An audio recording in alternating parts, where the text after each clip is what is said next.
Biography: Saddam Hussein. Abd al-Majid al-Tikriti was born on April 28, 1937, in the town of Al-Auja, near Tikrit, Iraq. He rose to power and became the president of Iraq in 1979, leading the country until his capture in 2003. Saddam came from humble beginnings and grew up in a poor family. He joined the Ba'ath Party, a socialist political party, during his early years and was involved in various political activities. Rise to power. Saddam Hussein's rise to power was marked by his cunning and strategic maneuvering within the Ba'ath Party. He played a key role in the 1968 coup that brought the Ba'ath Party to power in Iraq. He became the vice president of Iraq under President Ahmed Hassan al-Bakr. Over time, Saddam consolidated his power, marginalized his rivals, and eventually took over the presidency in 1979, after forcing al-Bakr to resign. Leadership and success. During his rule, Saddam Hussein pursued a combination of nationalist and authoritarian policies. He sought to establish Iraq as a dominant power in the region, both politically and militarily. His regime embarked on ambitious development projects, such as building infrastructure and expanding education and healthcare.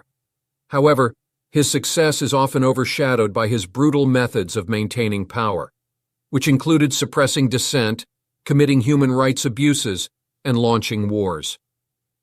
Motivation and fight for his country. Saddam Hussein often portrayed himself as a champion of Arab nationalism and a defender of Iraq's interests.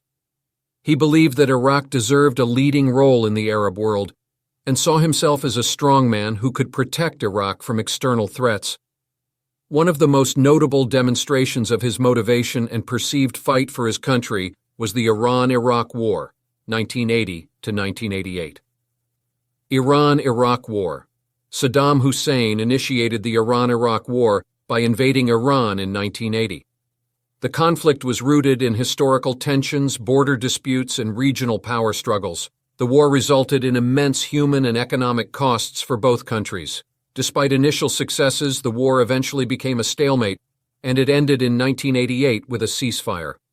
Saddam's decision to invade Iran and his willingness to prolong the war demonstrated his determination to secure Iraq's regional dominance.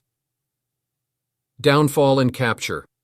Saddam Hussein's presidency came to an end in 2003 when the United States, along with a coalition of allies, invaded Iraq on the premise that Saddam possessed weapons of mass destruction, WMDs. However, no such weapons were found. After months of being on the run, Saddam was captured by U.S. forces in December 2003. He was later put on trial for crimes against humanity, including his involvement in the killing of hundreds of thousands of Iraqis.